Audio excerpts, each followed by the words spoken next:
everybody. JK here from Animator Island. Welcome to today's live stream. So we got a little bit of a different live stream for you today. Recently, we've been continuing this process of the quest for style as I reevaluate and try and change my own art style after many, many years. And we've done a bunch of recent ones on things like eyes and the nose.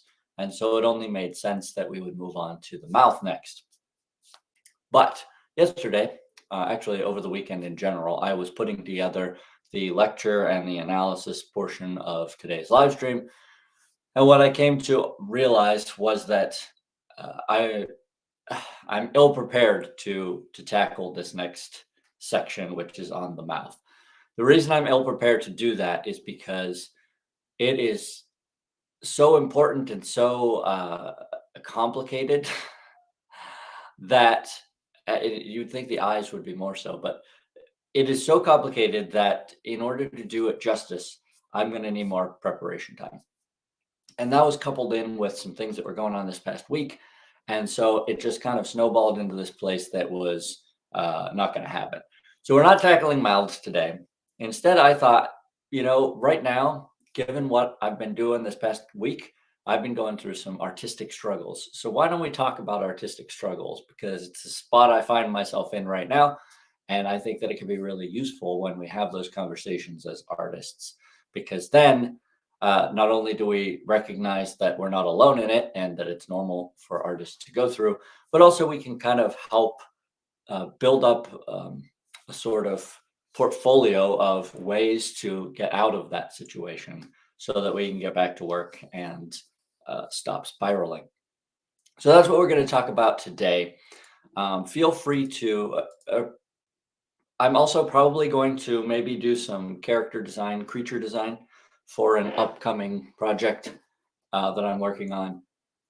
But we'll get to that later if we get to that later.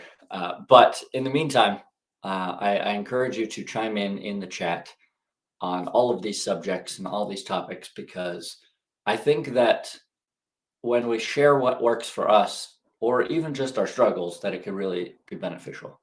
Now, let me precursor that by saying one thing about it. It's important that you enter into conversations about artistic struggles or struggles in general with even innate, somewhere deep inside desire to get out of it. Because if you don't want to get out of it, then you'll stay in it.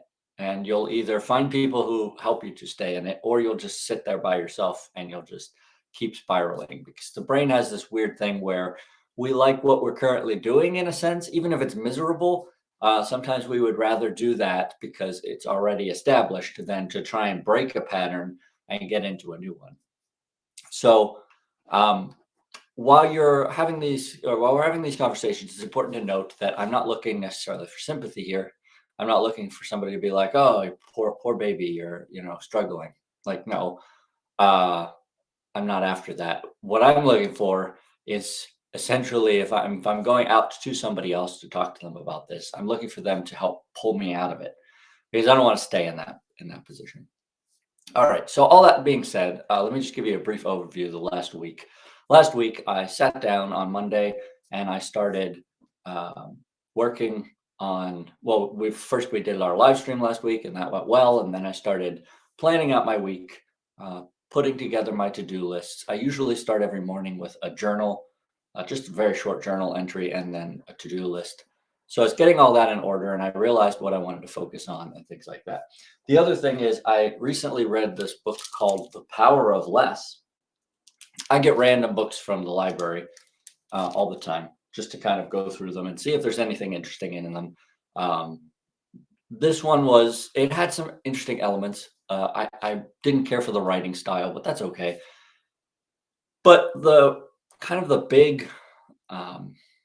big theme through this book was doing less so that you can do less better than trying to do too much. And one of the things I struggle with is definitely doing too much. I try and take on 1,000 different projects. Doesn't work well, but that's just kind of how it goes in my life. So saw this book on the shelf. Thought, sure, I'll check it out.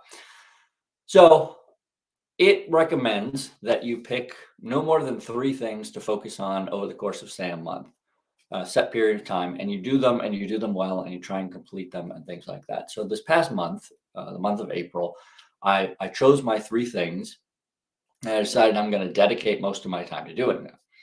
The problem is that life still continues, right? And that's one thing that the book doesn't seem to get super well. I appreciate that this particular author was able to set aside a lot of other things or not make them a focus or whatever.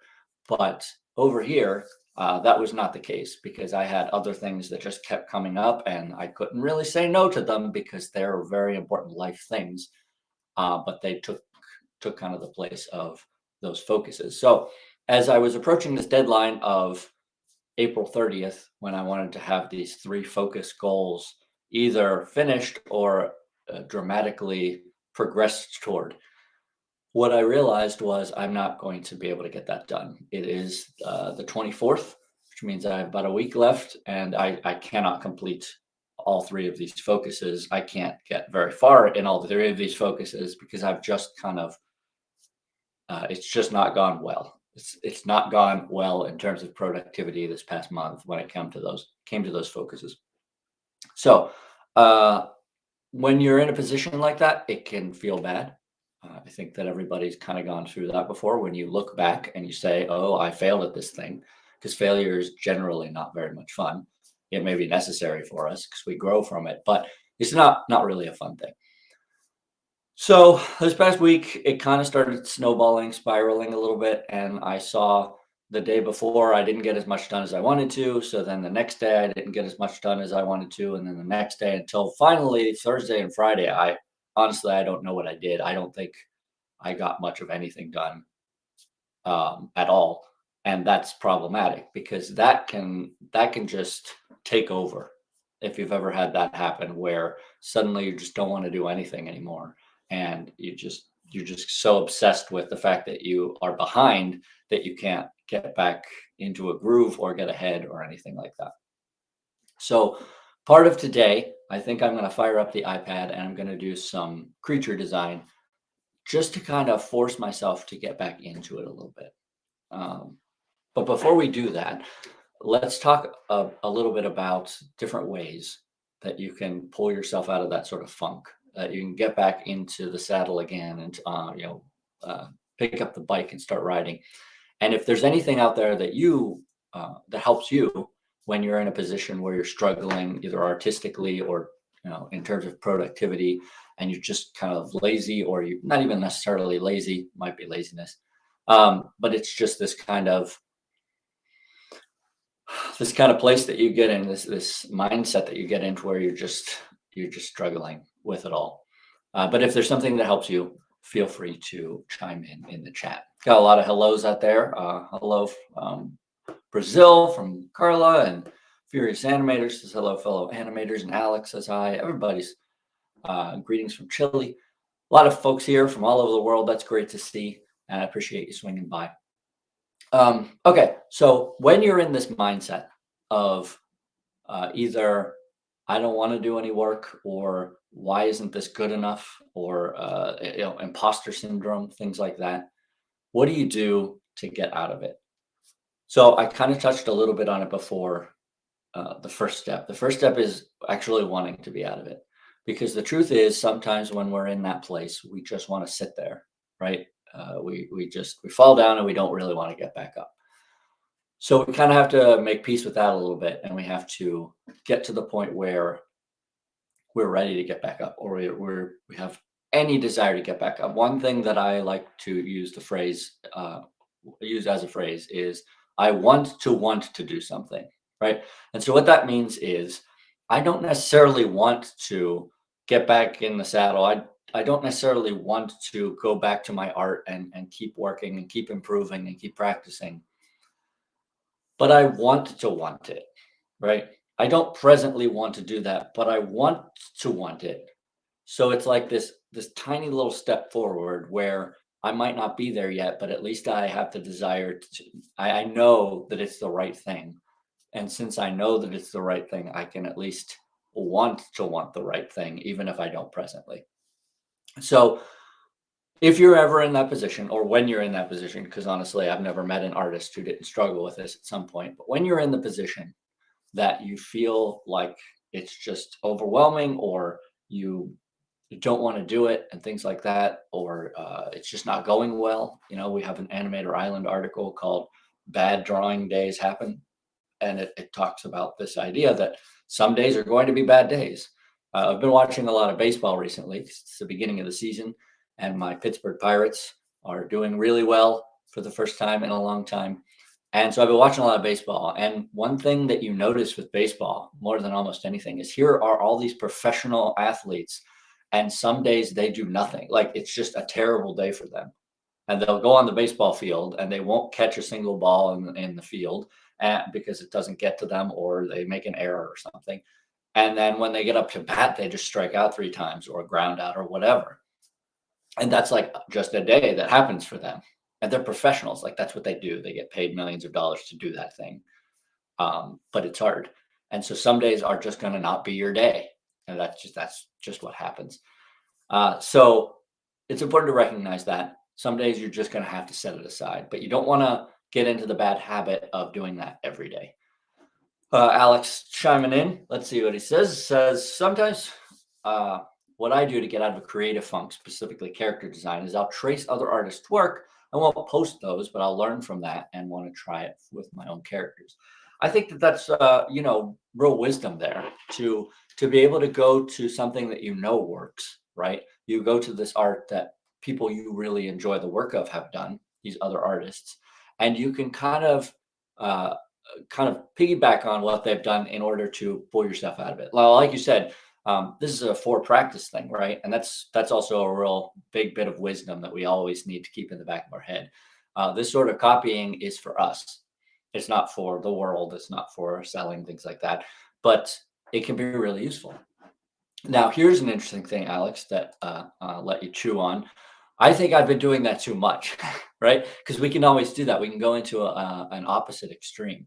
I've been doing these live streams now for a while, many, many weeks, and each one we have this analysis portion where I'll go in and I'll definitively analyze different aspects of the art and what I like and what I don't and things like that.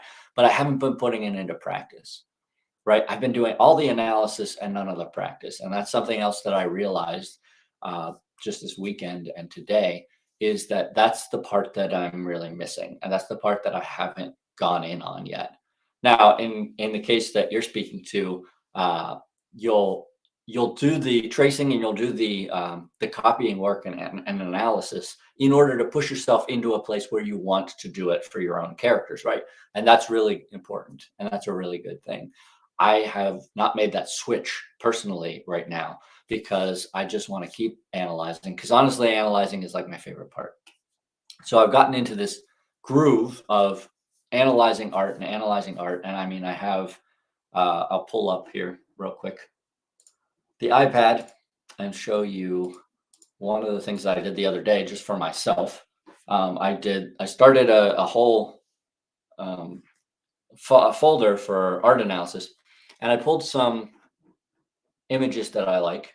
Some I like more than others. Hang on. I closed that on the screen. So I pulled up some images that I like and I started analyzing them. And I was just doing this rough and loosely. And honestly, I didn't think anybody else in the world was ever going to see this. So apologies for the frankness of it. I feel almost bad posting it because, like, I call things dull and I say this isn't as good or whatever. And I'm not saying that in a negative way to the artist. This is more of a, if I was doing this, what would I want to critique myself on and that sort of thing. But anyway, I started just doing this sort of analysis, and I found that it really helped me to get thoughts down on paper, and it really helped me to consider a bunch of things. But I didn't follow that up with actually the doing of something new, my own work, and I think that that was a big problem because it's what's if I look back at the day before and I say, what did I do yesterday? And all I did was analyze a bunch of other people's art. It doesn't feel as good as if I had done my own art, even if it was, a rough day. artistically speaking, I didn't feel productive because I would say all I did was analyze other art. So you have to find that balance, right? You have to do both. You have to do that, but you have to also um, Alex mentions, but all that's going on in your brain and simmering, it'll come out when you least expect it. Yeah, as long as you put the pot on the stove, right? That's kind of the key. It'll come out when you least expect it, as long as you keep working and you keep doing things. But that's one of the real challenges that I've always faced, I think, as an artist, and maybe other people do too. Is I'll spend all my time trying to learn new things and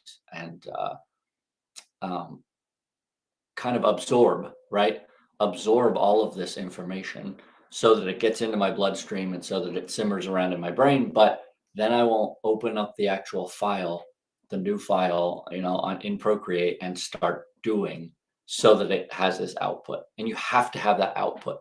So that's the tricky bit, I think. All right, so let me talk about one other thing that I've recently kind of changed my opinion on, because I think it's useful to know, and I think we come across it a lot, and that's the idea of drawing every day. So there are essentially two mindsets or two opinions when it comes to drawing every day. If you ask an artist, should I draw every day? They're either going to say yes or they're going to say no, or there might be something in between, but it's going to fall into one of those categories. So um, I flip back and forth on this idea, and so right now what I'm landing on is I don't think drawing every day is particularly useful if the drawing that you're doing is not focused or not productive, in a sense. So what I mean by that is, at the start of this year, I tried to commit to doing at least one drawing every day, and it went well for the first month or so, and I spent a long time, many hours usually each day, working on a drawing. But then life came along and got busy again, and suddenly I didn't have those hours to dedicate every day to the drawing. So I started doing really quick drawings that weren't really focused, and they were just there to get it done rather than necessarily to improve my skill or to produce something worth seeing and things like that. And that felt bad, because then I was just producing work that it was just lines on a page because I said I was going to put lines on a page. Now, that setting those commitments can be really useful, but there comes a point where you're going through the motions instead of really trying to do something great. So you kind of have to find that right balance. So I am no longer of the opinion, or at the moment, I'm not of the opinion that you should draw every day, but I do think having a schedule, and I do think being consistent in your practice and in your efforts is really beneficial. And that's what I've lost right now, because I went from drawing every day to drawing maybe twice a week. And it's usually on the live streams, right? I've been doing a live gesture drawing session every week, and that's great. I mean, it's great. I'm glad that I'm doing it, but it's like, that was the only time that I really dedicated to drawing for a couple of weeks now. And that's not going to fly. Like, that's never going to work. I'm not going to improve one day a week for an hour a session. So I need to get back to that. And then I think the other thing is, with this book on focus, art wasn't one of my main three focuses for the past month. And that threw things off, because I'm not going to improve unless I practice it. And I'm not practicing it because it wasn't one of my focuses. So I hope something in there resonates with you and it helps a little bit. What I'm going to do now, and we'll keep talking about this stuff, so feel free to keep chatting about it as well. But what I'm going to do now is I'm going to just open up a new canvas, and we'll flip over to that screen. And I'm going to do some drawing while we're talking, and while just kind of force myself to get into it a little bit, because until I open up a blank page and I start doing work, it's just never going to get done. And that's not going to help anything and anybody, especially not me. All right. So before I jump into that, let me scroll down on this giant list here. What you'll see on the screen here are a bunch of different creatures. These creatures and I'll stop there. There's more below it, but I don't want to spoil too many because there's new ones in here too. Whoops. These creatures are for a game called Cardfire, which here's the logo of. Cardfire is an upcoming game from Weekend Panda, which is the game dev studio that my wife and I have, and it's a sequel to our present game, Mythic Ranch Card Battles, which is available on Apple and Android if you're interested. You could check it out. I'm actually playing through it right now myself. Again, I really enjoy the game. Like, I don't always enjoy the games we make. I generally do, but it's not, I don't usually go back to them over and over. But Card Battles is different. I really enjoy the game, and so I go back and play it myself, even though we made it ourselves. Doggy says, Hola from Spain. Many Spanish names around. There you go. So anyway, we're working on the sequel to Card Battles called Cardfire, and it has a bunch of these cute-looking little creatures in it in the mythic forests. And so one of the things that I have developed and a sort of enjoyment of is just designing little characters for the game or for just for design purposes. So today I thought, if I'm in a funk, if I'm having trouble getting started, one of the things you can do is go back to what you love to do, right? And one of the things I love to do are these little creature designs. I like that sort of thing. So I thought, let's just spend some of today doing creature designs. And something might come of it, something might not come of it, but at the very least, it'll get me back into the saddle. It'll get me productive again. It'll get me focused on something instead of just endless analysis or drawing gestures, which is useful and good, but you can only do it so long because you need to move on at some point to do like more finished work. So when I'm designing creature designs, especially when there are these kind of cute creature designs, I like to start with simple shapes and forms, mostly shapes, and then I go in and add form. But I like to just kind of keep things loose and get not necessarily a silhouette, although sometimes it does start with a silhouette, but just kind of get an idea of a general direction and a shape and that sort of thing.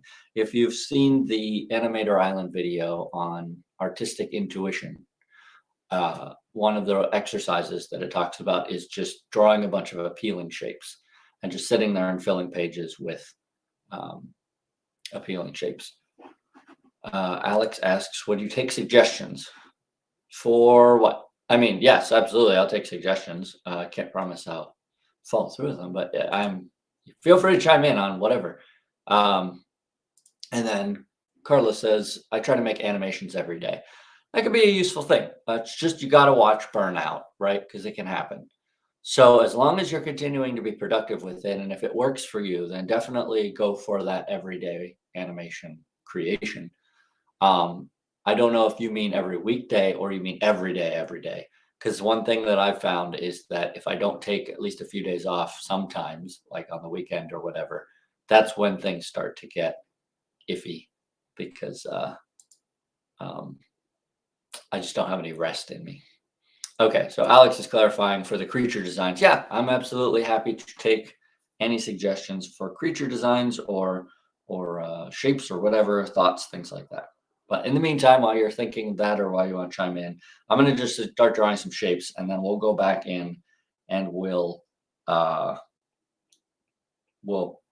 play around with them and stuff. And I'm going to start with just some very basic, simple shapes that are slightly rounded. And this is just kind of getting my arm and wrist warmed up so that I can get into some more complicated things in the meantime. Okay. So Alex says crystal crab. All right. That'll be my first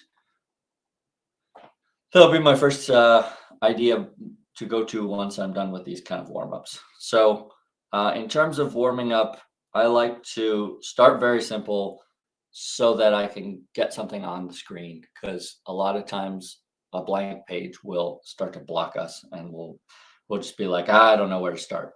Well, if you start with something very simple, that's just easy to not worry about in a sense. So that's where I like to start, because then I can pull from there and I can start to do other things from there. So that's just personally. So now I kind of have the crab in my head. So I was thinking about its little eye stalks there, and then it's kind of base. I'm not going to probably use that because it's a little bit boring and plain, but it's just kind of starting to combine shapes a little bit because um, generally speaking, I'm not going to stick with the same shape, or I'm not going to stick with the simple shapes all the way through because then it gets a little bit dull. And I could start to put in some form too, right? If I want to, maybe I add some little legs or something.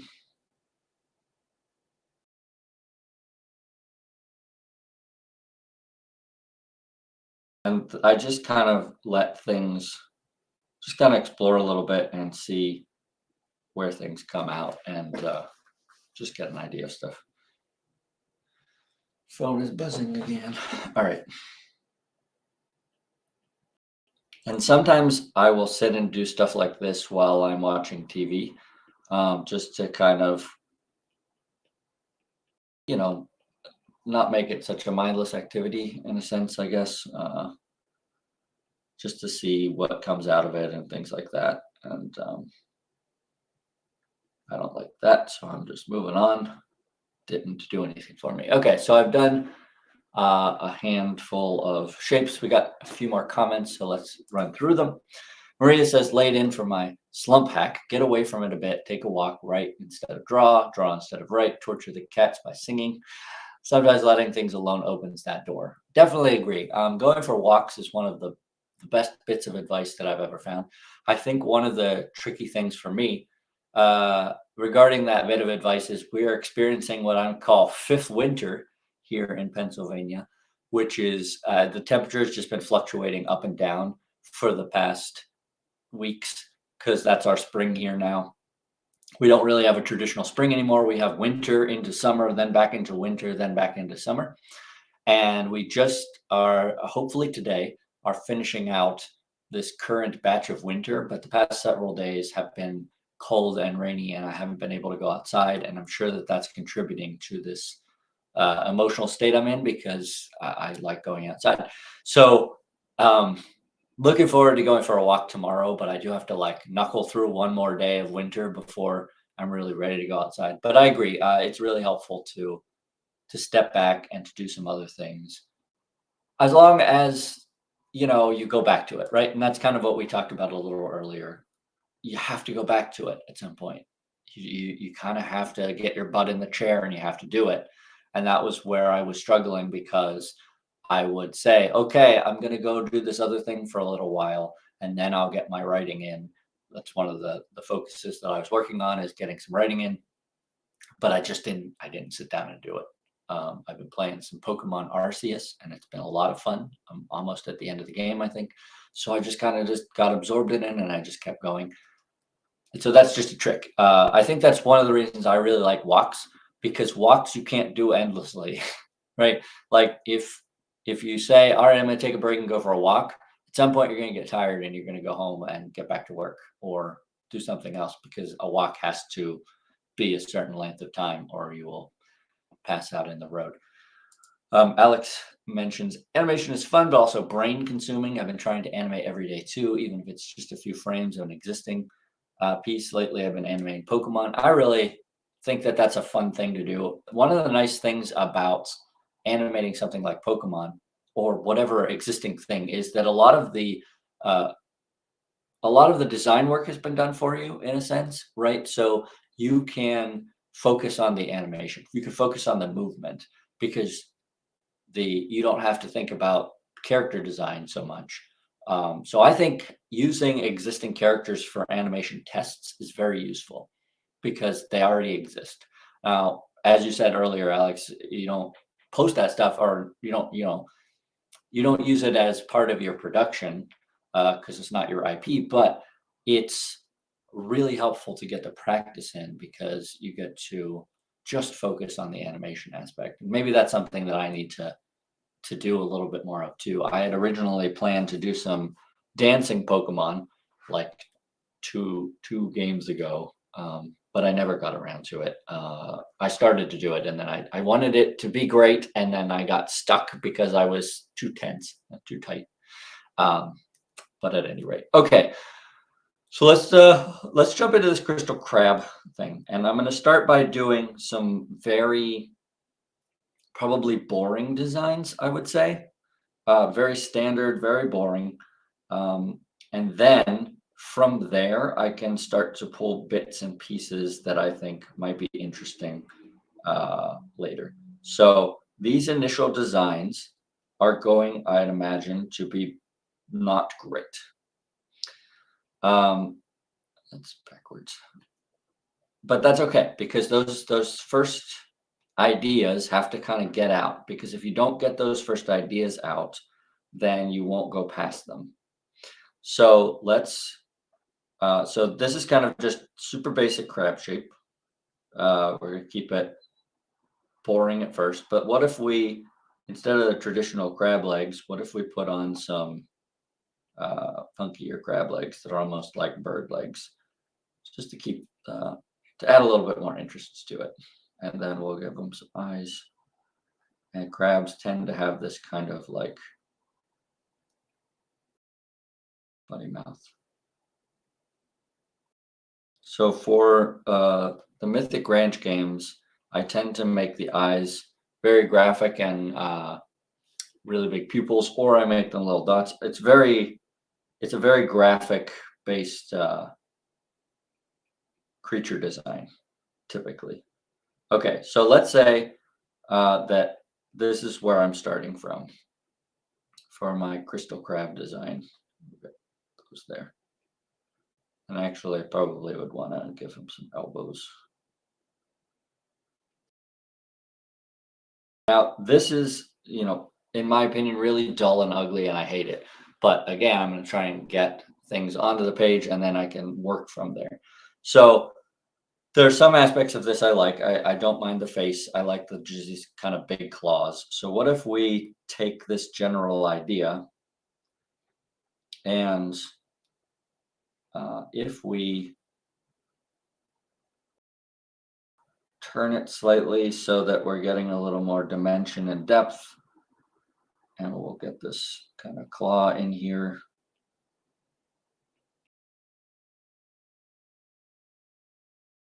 We'll get the claw open a little bit because that'll give us a nicer silhouette. And again, I'm not really working to do this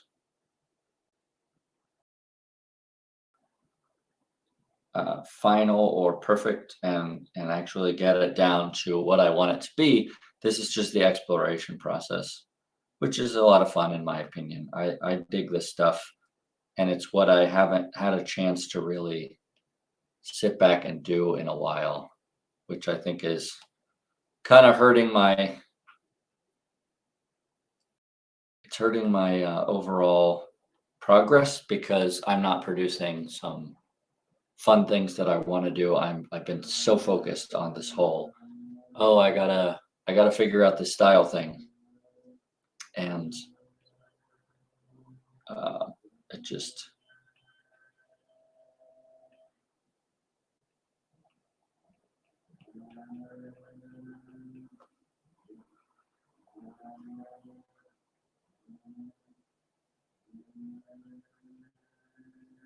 I gotta watch my tangents here, because there could easily be a tangent there. I'd probably have to fix that. But I'm just still exploring. I don't know what happened if we gave him different eyes. But okay, even between these two, hopefully you can see that stopping at that beginning one was never going to be the right answer, and stopping at the second one is also not really the right answer. But at least this second one I'm enjoying more. I think that it's got more appeal to its design, and then I can go from there and keep messing around with stuff. Now, in the suggestion was crystal crab. Now, this is just kind of a crab. It doesn't have anything necessarily with crystal to it. So what I might do next is let's copy this guy over, and move them over a smidge, and then let's add this crystal element to it. So maybe we put the crystal up here on his head a little bit. What if we kind of, and this is where I would definitely go get some reference for crystal, because I'm not adept at drawing crystal, but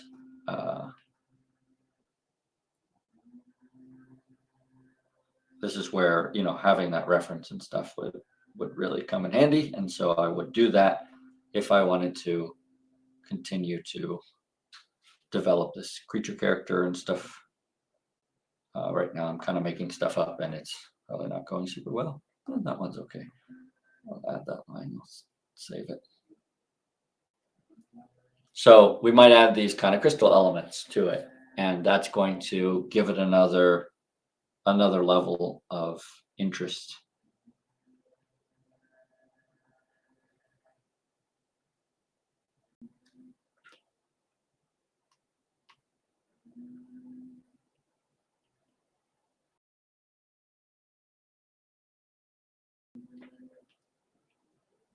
And I'm just playing around and just exploring and that sort of thing. Some of these things might work and some of them might not, and that's okay.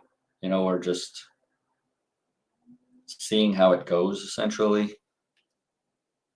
But I don't hate this. You know, I think that we've got an interesting kind of idea here, right? And I could see this guy working in the game and that sort of thing. Hiley says frog crab. Yeah, it does kind of look like a frog crab. Now, one thing that would be a little tricky for me is that I have a character called Hinterbull, which is kind of this frog creature, and Hinterbull looks. See if I can remember exactly what he looks like here. Hinterbull looks something like this.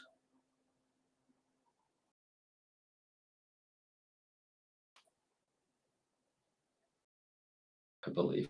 I haven't drawn him in a while, but he's got these kind of froggy legs, and so he's in the game, and he looks something like this, and it's got this same kind of V shape to the mouth. Now, it's totally fine to reuse elements like that. Question: what are we doing? Okay. Quick recap for anybody who's just joining in. I am doing some creature design for the game Cardfire, coming hopefully this year from Weekend Panda Games. I am doing this not necessarily even to create creatures for the game, but in that style and in that element, because I have hit myself a bit of a funk, artistically speaking, and I need to pull myself out of it. And one of the ways to pull yourself out of a funk, there's a lot of different ways. Because it's cold outside and I can't go for a walk, which is my probably go-to way, I am going to just do some creature designs in this cute style that I really enjoy, and that's what it's like my jam, right? I dig this sort of thing. So it's kind of a way for me to get back into work and to pull myself out of this funk. And I've been taking a few suggestions too. So if you have any other suggestions for creatures, this is our crystal crab. And I'm just kind of playing around and seeing what happens. So that's what's going on right here. So anyway, here we have Hinterbull. And Hinterbull is kind of this very early game. He's actually the first card creature you get in the game. And so he's almost useless. But you got to have that worst creature. And so I just want to be careful, because if I'm reusing this kind of particular mouth over and over, then I need to watch that sort of thing. And I think there's at least one other creature that has that sort of mouth. So I might go back to the crab and say, okay, you know, what can I change it around a little bit in order to make it slightly different? And I think, again, this is where I would go to reference, and I would find some pictures of crabs and lobsters and other things that fit into that category. And then I'd see if there's elements I could pull from them. Alien Slug King, good to see you. ASK Says, I usually listen to music to try and pull myself out of funks. Doesn't work all the time though. That's fair. Yeah. Especially if it's something that you know gives you energy, right? I really like listening to Reliant K, if you know them as a band. So that tends to be something that if I go put that on, or Switchfoot, that's another one that I just that helps to lift me out of what I'm in. Again, the trick is I gotta like force myself to then get back to work after. Um, and Slug King mentions that the Animator Survival Kit is against it. So yeah, if you've ever read the Animator Survival Kit, which I highly recommend if you haven't, it talks about how Milt Call, I'm pretty sure it's Milt Call, Richard Williams went to Milt Call and said, "Hey, do you ever listen to music while you're animating?" And he says, "No, like I'm not smart enough to do that." And I do think that there is something to be said for that, because technically our brains really aren't good at handling multiple things at the same time, even though we really wish they were. So, so there's something to be said for that. And when it comes to listening to music while I'm working, the only way I tend to be able to do that is if the work is it doesn't require a ton of brain power. So what I mean by that is if I'm inking something, right? If I'm inking a character or inking frames or whatever, I'll put on music for that, because I have already made the creative decisions and now I'm going back and cleaning things up. And I find that cleanup is, well, it's firstly, it's very important. And so you need to do it well, but it doesn't require the same level of brain power for me. And so I'm able to concentrate a lot better. But if I'm trying to figure out a scene, or if I'm trying to design a character, I need my full mental capacity for that. And so I tend to avoid really any noise if possible. I prefer things as quiet as possible when I'm in that state of trying to create. Then when I'm in a cleanup state, or when I'm trying to fill in gaps and things, yeah, sure, I'll put on music and anything else. Writing for me is another one. I cannot write with noise. It's probably not a good thing, but it's true. If there is something else to focus on when I'm writing, I just get pulled right out of it instantly. Whereas if it's quiet, I could write for 12 hours and be like, oh, I don't even think about it, not even blinking. Oh, so yeah, Hiley says Richard Williams didn't like playing music while working, but I think he was in a minority. Well, again, his the reason that he didn't like it, actually, I think he did like it, but when Milt Call told him don't do it, you know, when you're getting advice directly from Milt Call in person, you tend to probably listen to him, because Milt Call was arguably, if not one of, if not the, at least one of the greatest animators who has ever lived. So, you know, it's fair to at least give his method a try. But some people work differently. My wife will have on like four things at once while she's working, and I don't know how that works, because it's just like, how are you getting anything accomplished? But hey, you have your process. You do what you're gonna do. Not me. Not me. Okay. Anyway, so we got our kind of crystal crab here, and we got our hinter bull next to him, and I'm really enjoying that design with this crystal crab. So hey, maybe it'll make it into the game, and if so, remind me to give you credit for coming up with that prompt, because it's really cool and I like it. And actually, I should probably write crystal crab. You'll have a different name probably.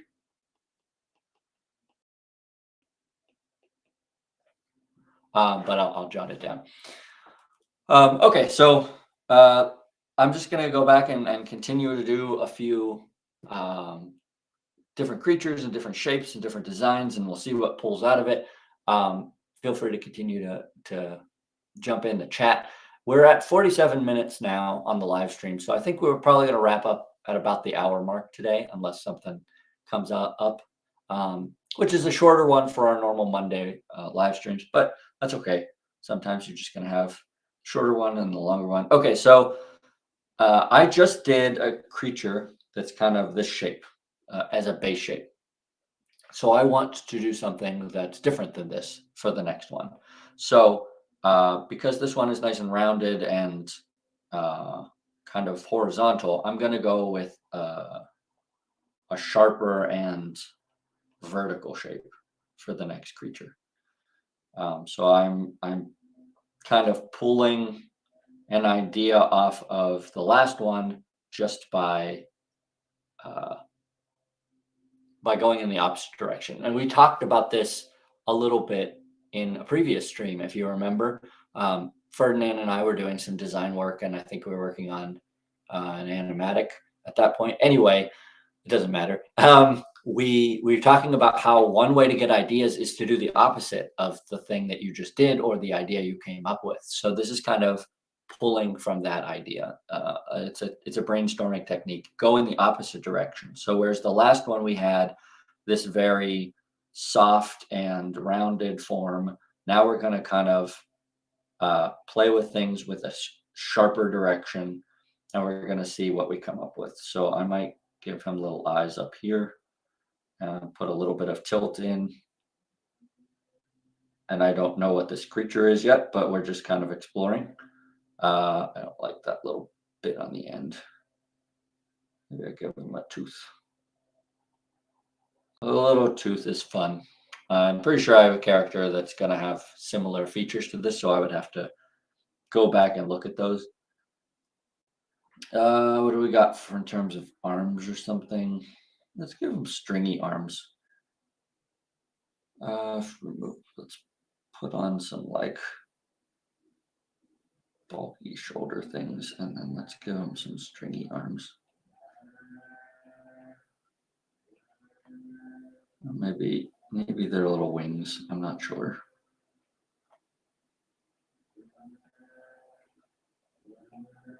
So if I take this as a starting point, again, it's not terrible. It's not interesting. I mean, it's fine. It's just not. It kind of goes from this guy to this guy again. Like, let's see what we can do to make it better. So the first thing that I'm going to do to make this better is I'm going to kind of push more along certain lines. So he's kind of got this offset face thing going on. So I'm going to push that. And then we'll bring this down, and maybe we can add a twist in? Maybe not. We're going to get this side out, and we're just going to kind of take that base shape, and we're going to push it a bit. And we're going to see if we can make it more visually interesting by doing this. So already I think that this shape is going to be more interesting than the shape before it. It gets some of that twinning out of there. We've given it more of an angle, and then we can I'm going to try two versions of this. Working digitally, so let's use what we got. All right, so one I want to try with the eyes very wide set. And then one I want to try with the eyes kind of in the middle, which will be cuter probably, but I don't know if I necessarily want to go with cute. All right, and then let's give him a creepy open mouth instead of the closed one, but we'll keep the teeth in there. And then this guy we will give more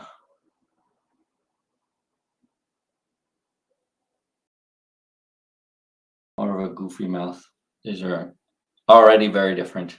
I'm not liking the flatness that's coming out in these, so that's something I'm going to have to tackle in the next iteration. And then maybe this guy is slightly more nervous. He looks like a nervous sort of fellow.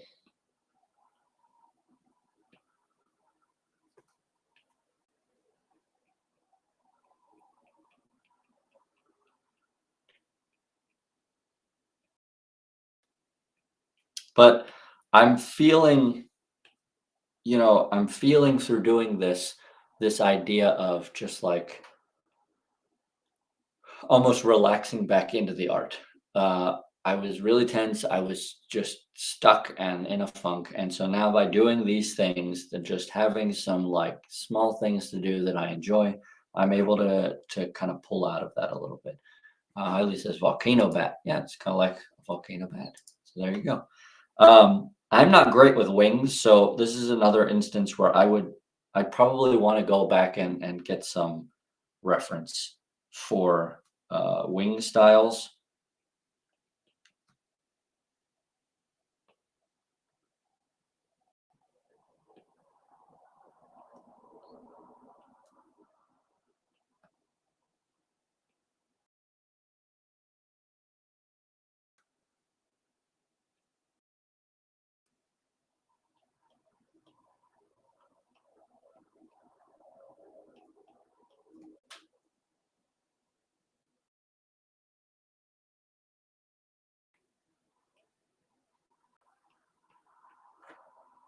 But it's just kind of getting a general idea and thoughts on the page.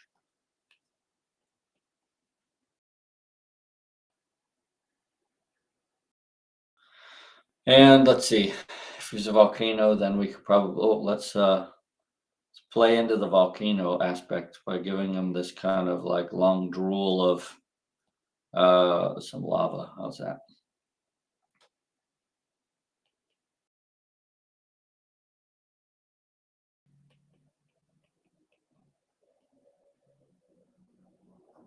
It's weird. But hey, why not, right? Let's just do stuff and see how it goes. So I mean, it's fun. It's different. And then this guy, I'm not sure exactly what I do to make the bottom more interesting because right now it's. I guess I don't necessarily have to overcomplicate them, um, but I feel like there's something a bit missing on this one. So I would have to play around and see if there's something I could do to just get a bit more interest in the bottom half. Because right now it's.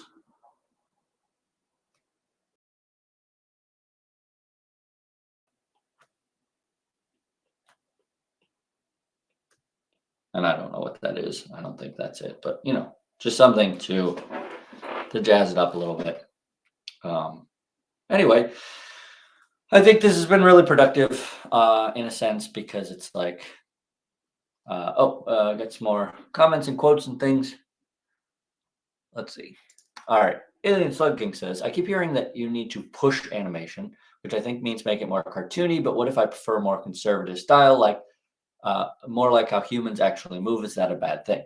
It's not a bad thing. You need to just decide what it is that you want to create. Uh, Here's what I will say about that. When somebody's talking about pushing something, they're not necessarily. So sometimes, yes, sometimes, especially when we're talking about cartoons, animated cartoons, we're talking about pushing it to something kind of zany, right? We're talking about really just pushing things to that level. But it doesn't necessarily have to be that way. Sometimes when we're talking about pushing things, what we're talking about is making it the best version of itself, making it the most readable, the most storytelling, whatever that is. If we're talking about pushing something, we're talking about like bringing it into its own in the best possible way. So if you wanted to stick to something a little more realistic, you might push by taking. So let me go ahead, screen big for a second. So let's say you have a character who's thinking, and you want to do a gesture thinking, and that's not always the wisest thing, but we're just going to go with it for now. So you have the character thinking, and you're like, that's interesting, right? So this pose that I'm doing right here, with the eyes kind of narrowed and my hand on my face, and I'm really thinking about stuff. My pupils are slightly up because I'm thinking, that sort of thing. This is a perfectly acceptable pose, right? I'm doing it. It's realistic and it exists. But if you wanted to push that, you don't have to go to some extreme like, oh, interesting, or whatever. Like, you don't have to go crazy about it. You're just taking this pose and maybe you're just pushing it slightly like this, where now we have a little bit more of an angle and we have a little bit of a head tilt. And now we're like pushing the eyes up that direction and we're kind of creating a sort of flow. And we're like, well, that is interesting. And so that's a way, and we're not going extreme here. We're just pushing it from something kind of plain and dull to something slightly more interesting. Does that make sense? hopefully that illustrates it. If you got a chance to see any of the recent gesture live streams, that's another place where we talk a little bit about this. I'm taking real photo reference, and my first attempt is to do it very similar to how it actually is. Like I'm trying to capture that realism, and then I have been going from there and doing two additional versions, which are pushed. Now, one of them is pushed to a bit more of an extreme, but that middle one is usually just like a slightly nicer version of that first attempt. And so if somebody's telling you to like push things, don't think you have to take it uh, into that zany direction. You just need to make it better than it was before. Clean up that silhouette, or add some tilt and add some life in that way. And I think that'll be really useful. But don't think that you have to suddenly make Looney Tunes cartoons out of everything that you do. Yeah, so follow up, like, do you always need to push? Can you push with realisticness? Yes, you can. And that's what you'll want to do if you're shooting for something more realistic. Just make it the best version. There is a really great old Animator Island article that Ferdinand did, and I will try and remember to post a link in the description of the recording of this video, so check back later, or you can search for it. But he went and got some screen captures of a show where you had a professional dancer teaching an amateur dancer, and when you watched them perform together, you could see why the professional was a professional. Their poses were pushed. That didn't mean that they weren't realistic, because they were still realistic, dancing poses. But they knew their lines. They knew the flow of their bodies. They had such control over every little movement that they did, that you could see it was like a night and day difference. Well, at least for me. Maybe early on in your journey you might not see quite the difference, but when you train your eye, you'll be able to see the difference between something that's really nailed and something that somebody who doesn't know what they're doing, or not necessarily doesn't know what they're doing, but they don't have the experience yet. And one thing that's been happening with me as I've been going through Instagram, or not Instagram, Pinterest, I've been getting a lot of recommendations for poses recently, because that's what I've been collecting more of, so that I can do more gesture drawing. And you start to see the difference between models who really know their stuff. I mean, they're just outstanding poses. And then models who, I mean, they clearly have passion for it because they do it a lot, but they don't have that same element of really just that extra tweak of pushing something that really makes it shine. So you'll start to recognize that. Let's go into chat some more. Hailey says, so sometimes it's more about the composition than exaggeration. Yeah, I think that's a nice way to look at it. You got to be careful with the word composition, right? Because that can mean two things. One is the way you compose it, and the other is almost like a framing and layout sort of thing. But yes, I think you're on the right track, and that's what you're talking about here. You don't necessarily have to exaggerate it, because that's what gets you to more cartoony. You want to just make it the best it can be, to make it the best version of itself, right? And the way you do that is you look for things like arcs and lines and flow and tilts and all these elements that add pizzazz and panache to your work, which you saw here a little bit, right, in what I was working on earlier. Let me swap back with this crab guy, right? So, like, this is obviously a different character. It's different enough. But what I did here was, initially I had this very flat and very twinned kind of creature. And then I took that same idea and I just tweaked it slightly, so that now he's much more visually interesting. I got that twinning out of there, so that the arms were no longer twinned, and we moved some stuff around. And that's the sort of thing you can do. That's the sort of thing that we're talking about when it's not necessarily more exaggerated. I mean, it is to a degree, but it's not pushed to some crazy place. It's just taking it to another level that makes it much more visually interesting. That doesn't mean that you have to do that every time. Sometimes you might want a character to be almost dull for the sake of the dullness of that character. So you give them poses or you give them design that's just plain and very straightforward and stuff like that. But typically, you want to give your audience the most interesting thing that you can for them to look at because that's what people are drawn to, the most interesting thing that you can give them. All right.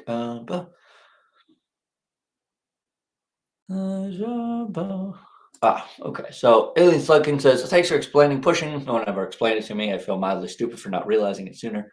I thought it just meant more cartoony. First of all, let me say, don't feel mildly stupid for not realizing it. Like nobody starts out with this knowledge. Nobody. Zero people.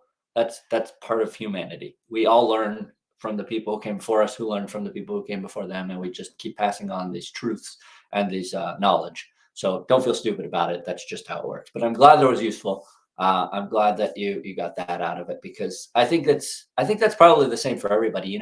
Often when we're learning animation, people will push things to an extreme level. If you go through books like the Animator Survival Kit or for me, I can't remember Eric Goldberg's book. It's very good, but he will push things to almost zany levels because it's easier to see the difference there.